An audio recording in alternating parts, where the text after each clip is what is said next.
بخاری مسلم میں ایک حدیث ہے، صحابی کہتے ہیں نبی علیہ السلام اپنے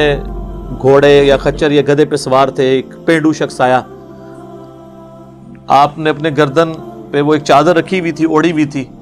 اس نے سیدھے آ کے آپ کی چادر کو، جو آپ کو پتا ہے پینڈو تو پینڈو ہی ہوتا ہے، اور پھر عرب دا پینڈو، ایک پینڈو تو عرب دا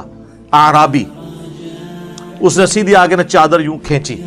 اور صحابی کہتے ہیں اتنی زور سے اس نے کھینچی کہ حضور کی گردن پہ لائن پڑ گئی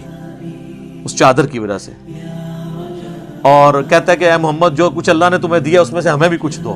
یعنی جو مال غنیمت میں سے۔ تو وہ صحابی کہتے ہیں میں دیکھا حضور مسکرا رہے ہیں اور آپ نے فرمایا اس کو دے دو، کتنے گھوڑے اور اونٹ حضور نے اسے گفٹ کیے۔ تو یعنی آپ کے اندر وہ غصے والا وہ ایلیمنٹ نہیں تھا، اس حوالے سے آپ شفقت والا آپ کے اوپر پہلو غالب تھا۔ اس طرح کے کئی واقعات ہیں، صحیح مسلم میں حدیث ہے جب طائف میں آپ کو پتھر مارے گئے تو آپ نے پہاڑوں کا فرشتہ آپ کے پاس اللہ نے بھیجا کہ آپ اجازت دیں ہم ان طائف کی وادی میں ان کو مسل دیا جائے، تو ان کا نہیں، میں اللہ سے امید کرتا ہوں ان کی آنے والی نسلیں جو ہے نا وہ اسلام قبول کر لیں گے، ٹھیک ہے۔ تو آپ علیہ السلام پہ شفقت کا ایک ایلیمنٹ تھا غالب۔ یہ بہت سارے واقعات ہیں، مسئلہ نمبر 100 میرا انہی واقعات کے اوپر ریکارڈڈ ہے۔ جب وہ آیت آئی تھی سورہ توبہ کی، لقد جاءکم رسول من انفسکم عزیز علیہ ما عنتم حریص علیکم بالمؤمنین رؤوف الرحیم،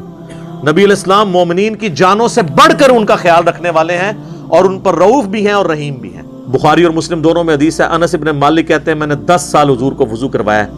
اور میری عمر 10 سال تھی جب میری ماں نے مدینہ شریف حضور ہجرت کر کے آئے تو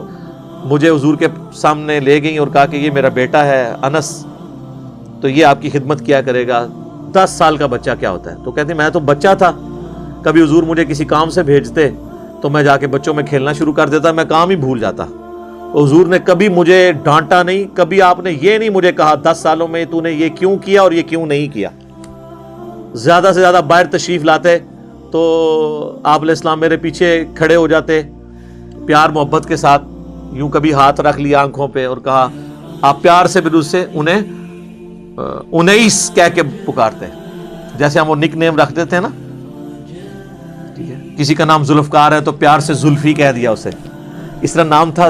انس تو انیس کہہ کے، اور کہتے میں نے تو تمہیں اس کام بھیجا تھا، یہ بھی نہ آگے کہتے کہ ابھی تک کیا کیوں نہیں، ٹھیک ہے، کبھی مجھے ڈانٹا نہیں ہے، پوری زندگی آپ کی شفقت۔